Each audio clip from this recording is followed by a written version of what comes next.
Good afternoon, and welcome to the U.S. Food and Drug Administration's webinar to provide an overview of the recently released final rule to update the definition of the nutrient content claim healthy. I'm Dale Crescenzio with the FDA's Public Engagement staff.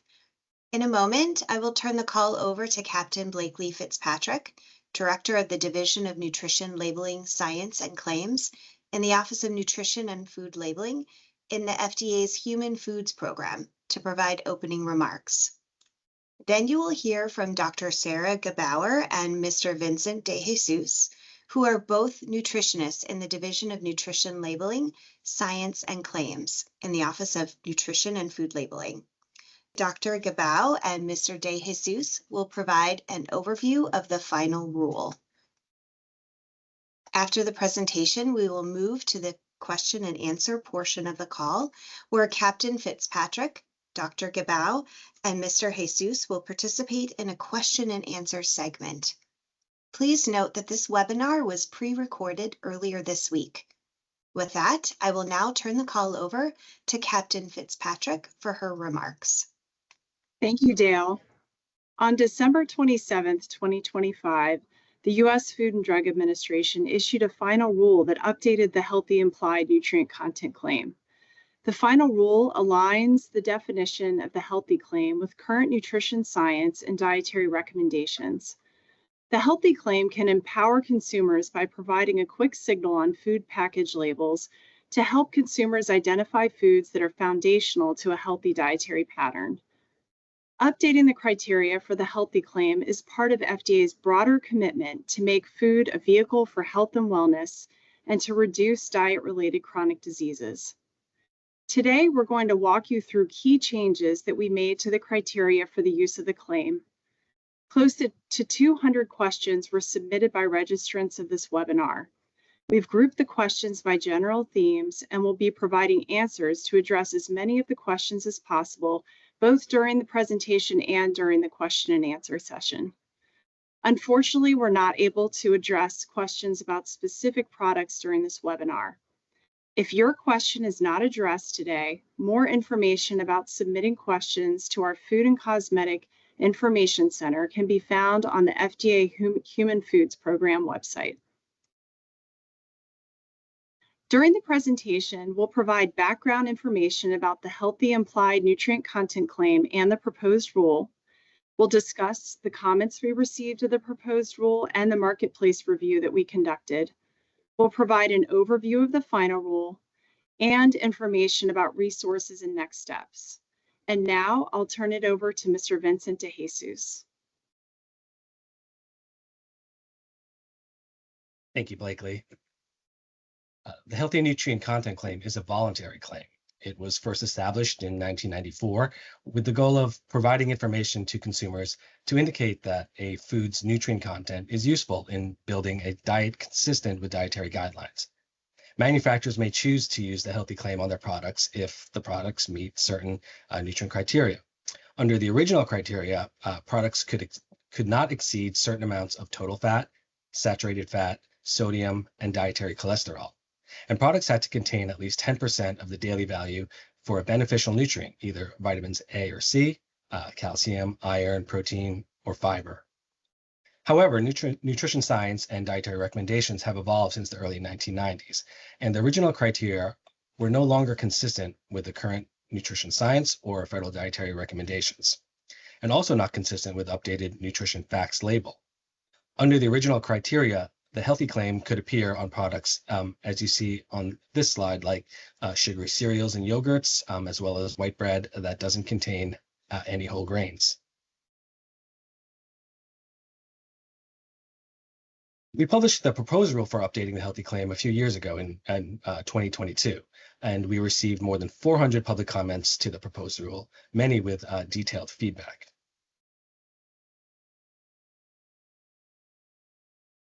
The updates to the definition establish a new framework for the healthy claim. It uses a food group-based approach with nutrients to limit. A product would now need to contain a meaningful amount of at least one food group, either vegetables, fruit, grains, dairy, or protein, and meet limits for saturated fat, sodium, and added sugars in order to bear the healthy claim. The emphasis on food groups better reflects the overall nutrient levels of foods to ensure that foods that bear the healthy claim help consumers maintain healthy dietary practices.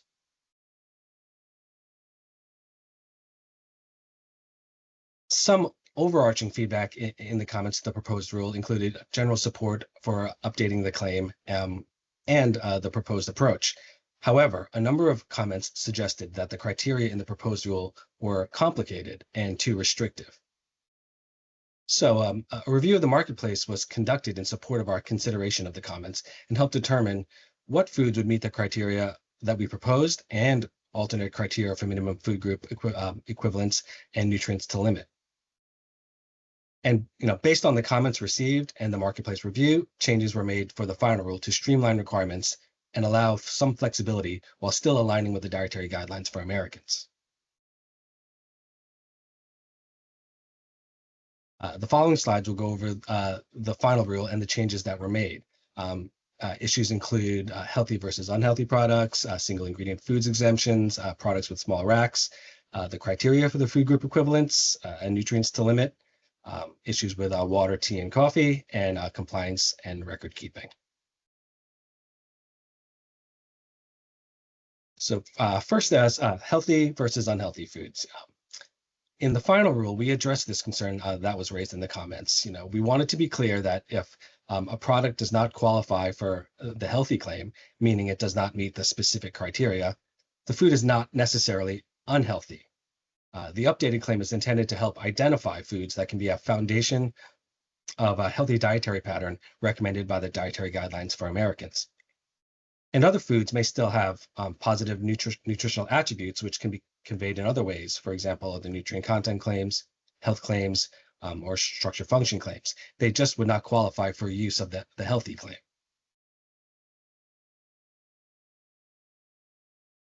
So in the proposed rule, we had provided an exemption for raw whole fruits and vegetables, meaning those foods would automatically qualify without having to meet the food group equivalents and the nutrients to limit criteria.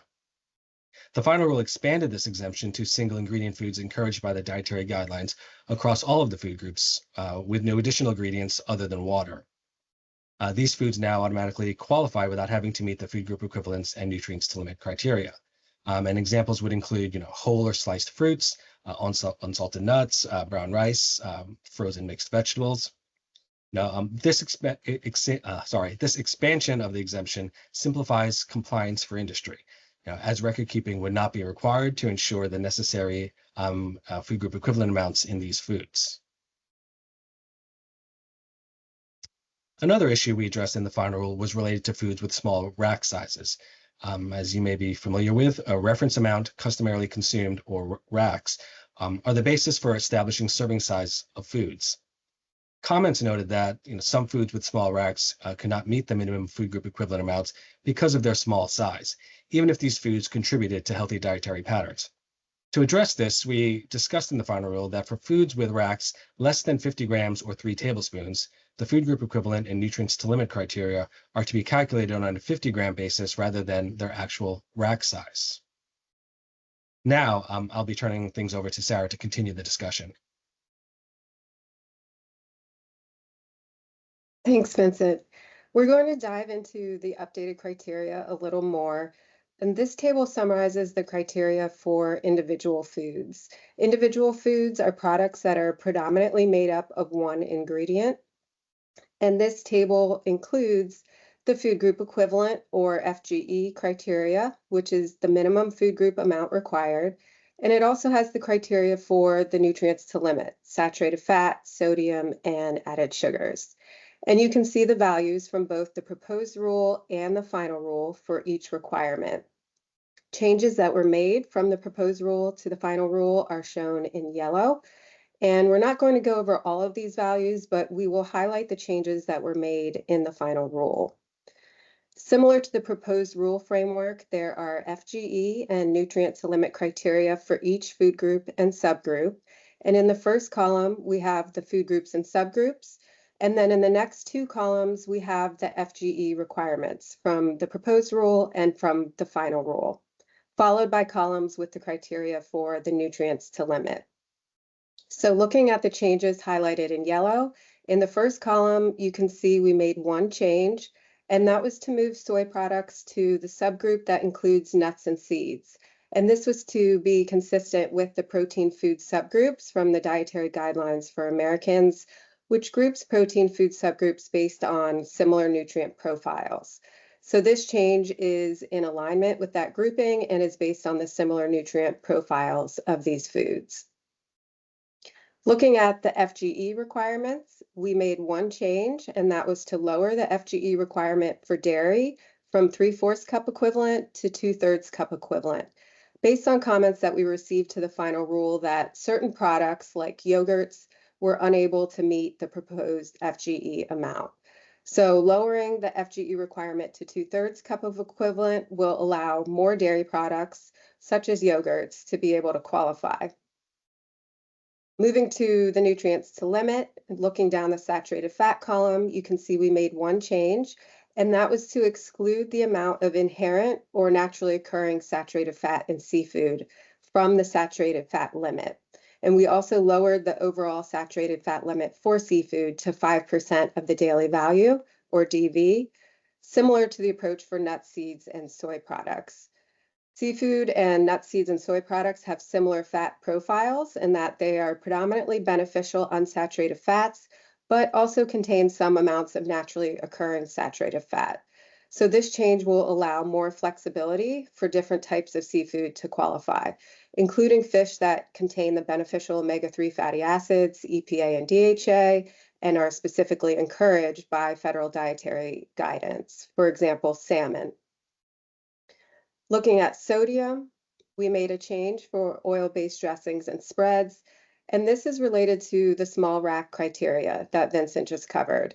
We had proposed a sodium limit of 5% of the DV for these products because they do have smaller rack sizes, but now that we have the small rack criteria in the final rule, the limits for these products will be based on 50 grams, and so it's no longer necessary to lower that sodium limit. Therefore, we increased the sodium limit to 10% of the DV for oil-based dressings and spreads to be consistent with the other food groups. Finally, for added sugars, we allowed some flexibilities for some food groups based on comments that we received to the proposed rule and supported by our marketplace review. We increased the added sugars limit from 5% of the DV to 10% of the DV for whole grains to allow a wider variety of whole grain cereals to qualify. We also allowed some flexibilities for the fruit food group and vegetable food group, as well as the protein food subgroups, increasing the limit from 0 to 2% of the DV for these groups. So this allows more flexibility. For example, if ingredients are added for seasoning, so for example, if you have something like a lemon pepper seasoning on fish that has a little bit of added sugars, that could now qualify. So those are the changes in the criteria from the proposed rule to the final rule for individual foods. This next slide shows the criteria for combination foods, which include mixed products, main dishes, and meals. Again, with the changes in the final rule highlighted in yellow. And just to note, mixed products are foods that contain a meaningful amount of more than one food group, but are not considered a main dish or a meal. So for example, a trail mix that contains nuts and dried fruit could be classified as a mixed product if it meets the mixed product criteria. For the food group equivalent or FGE criteria, we did not change the total FGE requirements for the combination foods from the proposed rule to the final rule. So 1 total FGE for mixed products, 2 total FGEs for main dishes, and 3 total FGEs for meals. While we did not make changes to the total FGE amounts, we allowed more flexibility in the final rule by lowering the minimum amounts of each food group that contribute to that total FGE amount. And this was in response to comments to the proposed rule that the proposed amounts could restrict formulations of foods that could otherwise contribute meaningful amounts of food groups to the diets. So you can see the highlighted text under the table. This shows the requirements from the final rule and reflects the lowered minimum amount required for each food group. Mixed products have to contain at least 1/4 FGE from 2 or more food groups, and main dishes and meals have to contain at least half a FGE from either 2 food groups for main dishes or 3 food groups for meals. So using an example, for example, a main dish like a frozen grain bowl with vegetables. The product could contain a variety of different combinations of each food group and meet the FGE requirement. So for example, a product like this could contain 1/4 FGE of whole grains and 1 3/4 FGE of vegetables for a total of 2 FGEs. Or for example, it could contain half FGE of vegetables and 1.5 FGE of whole grains, again, for a total of 2 FGE. Or 1 and 1 FGE of vegetables, 1 FGE of whole grains, etc. So again, it allows more flexibility in those proportions and the makeup of the individual food groups that contribute to that total FGE amount. Moving to the nutrients to limit criteria, we made 2 changes. One, we streamlined the criteria using a stepwise approach. So the limits increase as you increase in size from mixed products to main dishes to meals. And 2, we added some flexibility for sodium and added sugars. And these changes were based on the comments that we received to the proposed rule that Vincent mentioned, saying that some of the proposed criteria were restricted and complicated, in particular for the combination foods. The proposed criteria for combination foods varied depending on the food groups that made up the product, which is why you see a range for the limits under the proposed rule column. For example, for saturated fat for mixed products, the limit ranged from 5 to 10% of the DV in the proposed rule, depending on the food groups in the product. In the final rule, we simplified the criteria, so there is one limit regardless of the food groups contained in the product. So for example, for saturated fat, the limits are 10% of the DV for mixed products, 15% of the DV for main dishes, and 20% of the DV for meals. And then as mentioned, we also added some flexibility for sodium and added sugars. Some comments to the proposed rule noted that for combination foods in particular, it's not just combining of individual food groups, but it also involves incorporating things like seasonings and sauces. So in response to comments and supported by our marketplace review, we allowed more flexibility for sodium for mixed products and for added sugars for mixed products, main dishes, and meals. So overall, the changes to the FGE and nutrients to limit criteria for combination foods will allow some more flexibility to provide a wider variety of healthy food product options to consumers, while still helping consumers identify foods that can really be a foundation for healthy dietary patterns. So using a few examples just to tie the criteria together, we have yogurt as an example of an individual food, trail mix as an example of a mixed product, and frozen salmon dinner as an example of a meal. So for each of these, the product would need to meet the food group requirements and the nutrient to limit requirements for saturated fat, sodium, and added sugars. So for the yogurt, again, as an example of an individual food, that type of product would need to contain 1 FGE of dairy or 2/3 cup of yogurt at a minimum, and also meet the nutrient to limit criteria shown in the bottom row here for saturated fat, sodium, and added sugars. For the trail mix, as an example of a mixed product, it would need to contain 1 total FGE with at least 1/4 FGE from 2 or more food groups. So it would need to contain at least 1/4 FGE from the dried fruit and at least 1/4 FGE from the nuts, with a total of 1 FGE. And then meet the nutrients to limit for mixed products shown in the bottom row.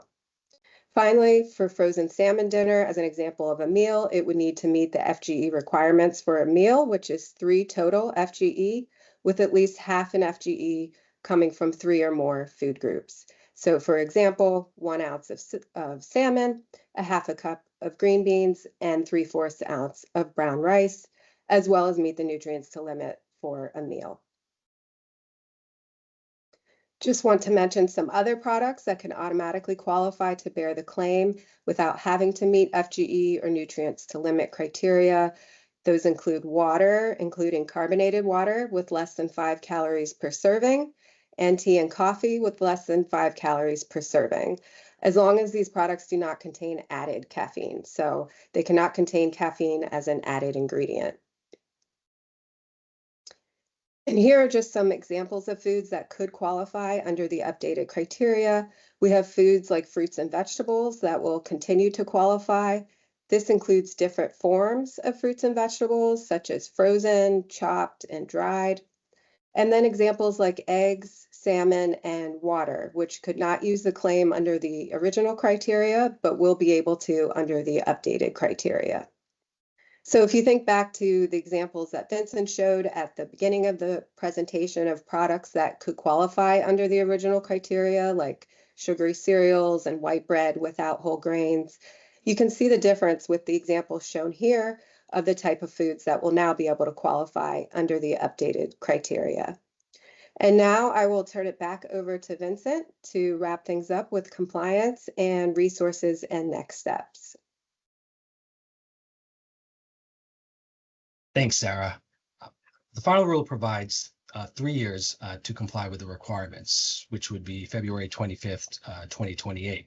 However, manufacturers can start using the updated criteria after the effective date, which is April 28th of this year. They don't have to wait for the compliance date. For compliance, the nutrition facts label can be used to verify the requirements for the nutrients to limit. For the food group equivalent requirements, however, records are not required to demonstrate compliance for products that automatically qualify. For example, water, coffee, and tea, as Sarah mentioned, and products under the single ingredient exemption. But for other products where the food group amount is not apparent from the label, records will be needed to demonstrate compliance with the FGE requirements. For example, like the trail mix example.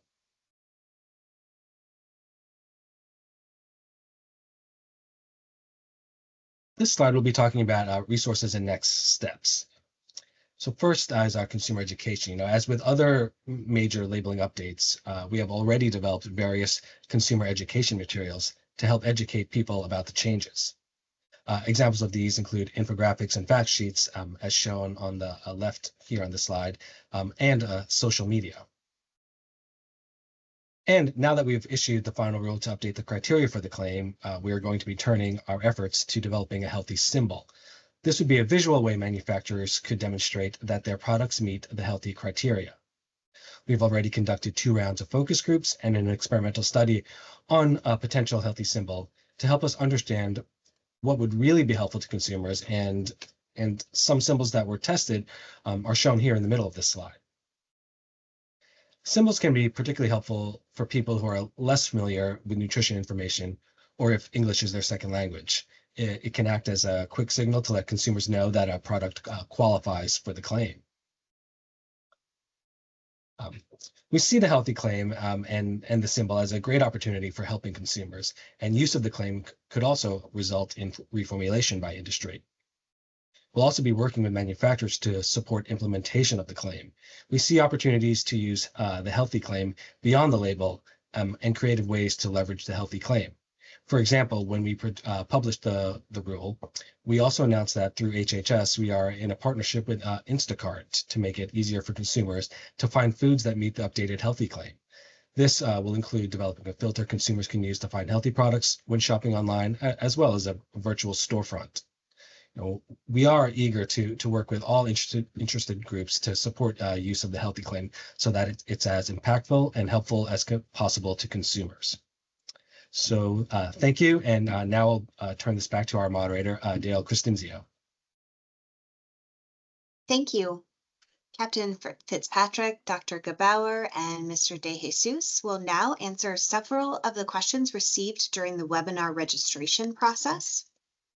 Our first question is for Captain Fitzpatrick, and it's on the topic of dietary supplements. The question is, do the updated requirements for the healthy claim apply to dietary supplements? Thanks, Dale. Yes, as we stated in the preamble to the final rule, dietary supplements may bear the healthy claim as long as they meet the requirements for the use of the claim, including the food group equivalent requirements and the nutrient to limit requirements. However, we expect that a few dietary supplements would contain enough of a recommended food group or food groups to meet the food group equivalent criteria. Great, thank you. Our next question is for Mr. DeJesus.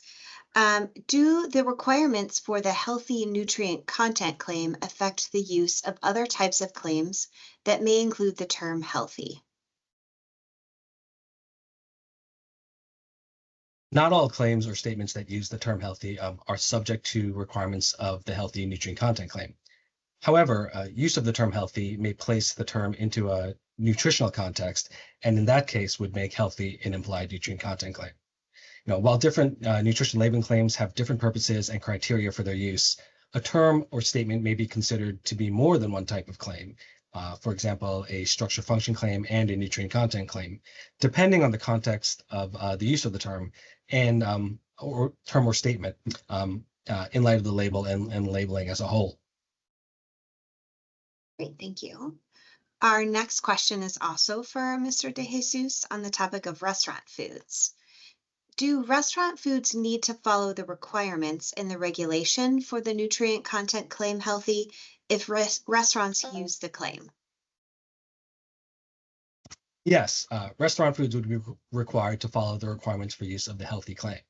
Nutrient content claims used for foods that are served or sold in restaurants are required to follow the requirements for the claim in accordance with 21 CFR 101.13 Q5. The final rule for the healthy nutrient content claim doesn't exempt restaurants from following the requirements of the claim. Great, thank you for that. Our next question is about produce, and it's for Captain Blakely. If fresh produce bears the healthy claim, is it required to also have a nutrition facts label? Our regulations at 21 CFR 101.9 J10 say that raw fruits, vegetables, and fish are exempt from the requirements to have a nutrition facts label, but that exemption is contingent on the food bearing no claims other than nutrition information in any context on the label or in labeling or advertising. Claims or other nutrition information subject the food to nutrition labeling in accordance with 21 CFR 101.45. And in 21 CFR 101.45, we provide guidelines for the voluntary nutrition labeling of raw fruits, vegetables, and fish. Those guidelines say that nutrition labeling information should be displayed at the point of purchase by an appropriate means, such as by a label affixed to the food or through labeling, including shelf labels, signs, posters, brochures, notebooks, or leaflets that are readily available and in close proximity to the foods. So if the healthy claim is made with respect to raw produce, nutrition labeling information must be provided at the point of purchase in one of or more of the ways outlined in our regulations at 21 CFR 101.45. Great. Okay, our next question is on plant-based milk alternatives and other plant-based foods, and is for Dr. Gebauer. What criteria do plant-based alternative foods and beverages have to meet? For example, an almond beverage or a veggie patty? For the purposes of the healthy claim, fortified soy beverages or soy yogurt and other plant-based dairy alternatives that have a similar nutrient composition as dairy, for example, similar amounts of calcium, vitamin D, magnesium, protein, they would fall under the dairy food group in the final rule. So these types of products would need to meet the food group equivalent and nutrient to limit criteria for dairy in order to qualify. So for example, an almond beverage that has a similar nutrient composition as milk would need to contain a minimum of 2/3 cup equivalent of dairy and would need to contain less than 5% of the DV or 2.5 grams of added sugars, less than 10% of the DV or 2 grams of saturated fat, and less than 10% of the DV or 230 milligrams of sodium in order to qualify. In the final rule, other plant-based alternatives to animal-derived food products are considered based on the criteria for their individual ingredients. So for example, plant-based alternatives that are primarily bean-based would be considered under the protein food group or the vegetable food group.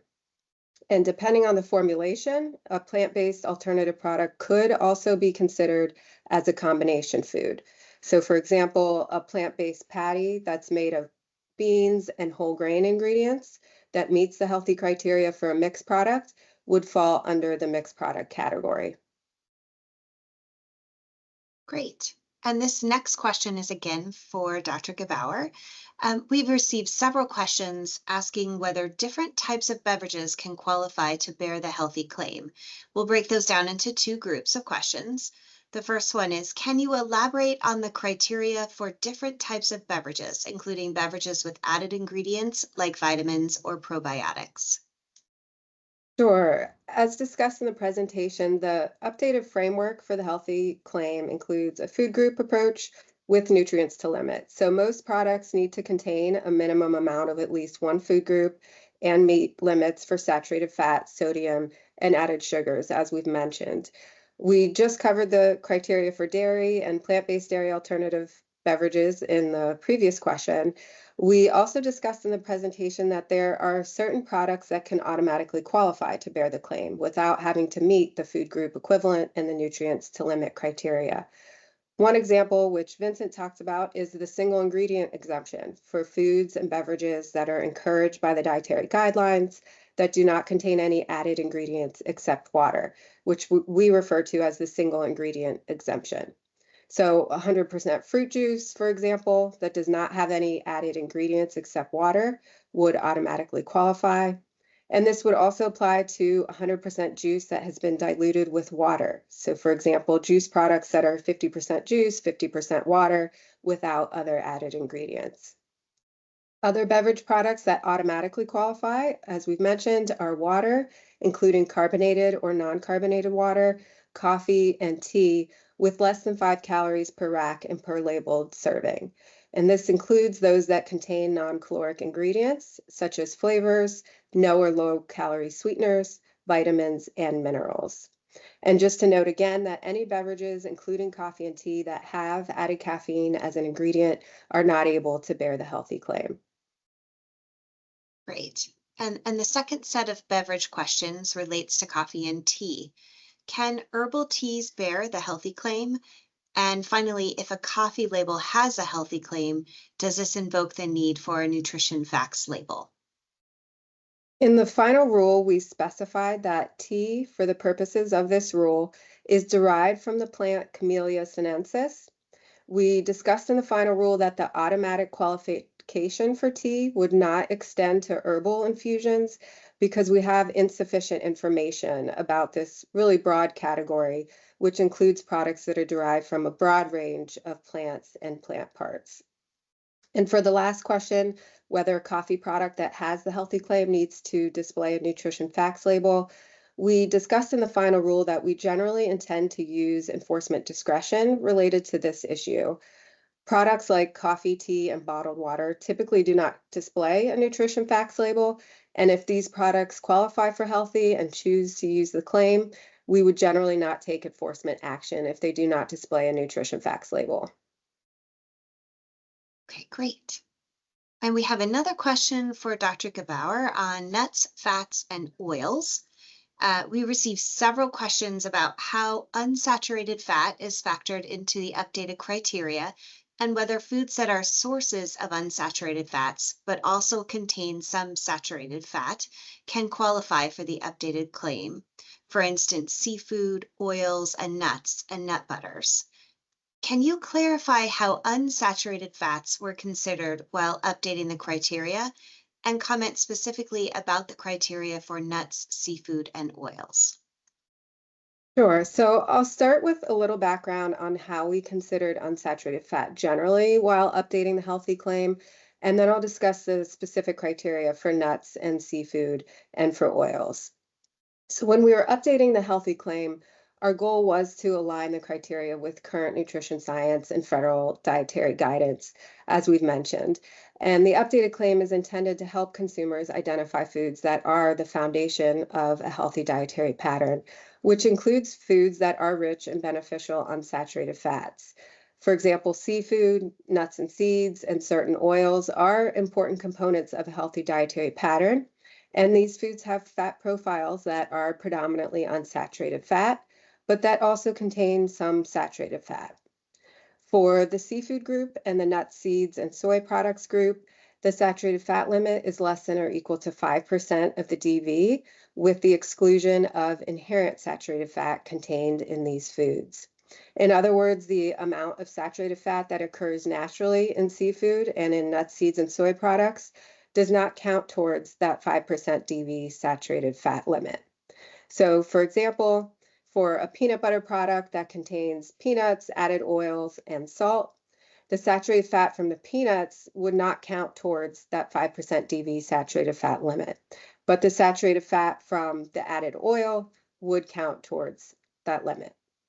I also want to note that products that are single ingredient foods, like a bag of unsalted almonds or packaged frozen fish without added ingredients other than water, would fall under that single ingredient exemption in the rule and would automatically qualify without having to meet minimum food group or nutrient to limit requirements. Finally, for the oils group, the saturated fat limit is 20% of total fat to ensure that only oils with a fat profile of predominantly unsaturated fats meet the criteria for healthy, consistent with federal dietary guidance. This limit is also consistent with the National Academy's description of dietary fats, low in saturated fat. And in addition, it is consistent with the saturated fat requirement for determining the types of foods that are eligible to bear the FDA authorized health claim for the substitution of saturated fat with unsaturated fat and reduced risk of heart disease. So to recap, while there are not specific requirements for unsaturated fat in the updated criteria, unsaturated fat is taken into consideration in a few different ways through the rule's exclusion of inherent saturated fat in foods that have a fat composition that is mostly unsaturated fats, so specifically for the seafood subgroup and the nuts, seeds, and soy products subgroup. And it's also factored into the criteria for oils. Great, thank you so much. Now we're going to turn back to Mr. DeJesus for a question on disclosure statements. Are labels required to include disclosure statements if a product label bears a healthy claim and its total fat, saturated fat, cholesterol, or sodium exceeds the disclosure level in 21 CFR 101.13H? So total fat and cholesterol were included as nutrients to limit in the original definition of healthy. However, because the current state of the underlying science for these nutrients, the dietary guidelines do not include key recommendations for intake of total fat or dietary cholesterol. And we determined that they would no longer be included as nutrients to limit in the definition. Therefore, since the amount of total fat and cholesterol in a food no longer affect whether or not a food can bear the healthy claim, disclosure statements for these nutrients are not required if the product bears healthy but exceeds a disclosure level for total fat or cholesterol. Saturated fat is a nutrient to limit in the definition for healthy. And there are situations where foods that qualify for the claim may contain saturated fat in amounts that exceed the disclosure level for saturated fat. For example, as Sarah mentioned, certain nuts and seafood products may have saturated fat content that exceeds the disclosure level, but would still be able to bear the healthy claim based on the requirements. Because foods may contain saturated fat that exceed the disclosure level, and they may still be nutrient-dense foods encouraged by the dietary guidelines and foundational for healthy dietary patterns, we determined in the final rule that foods that bear the healthy claim are exempt from the requirement for a disclosure statement on saturated fat. Sodium is also a nutrient to limit in the definition for healthy. The sodium limits that were set for the requirements for healthy are set at levels that do not exceed the disclosure level for sodium. So therefore, they are able to bear the healthy claim. Foods that are able to bear the healthy claim would have sodium levels that wouldn't trigger the requirement for a disclosure statement. Great. Thank you so much to Captain Fitzpatrick, Dr. Gebauer, and Mr. DeJesus for this informative question and answer session. And thank you to our audience for joining us today. This concludes today's webinar. A recording will be available on the FDA's meeting webpage shortly. Thank you again.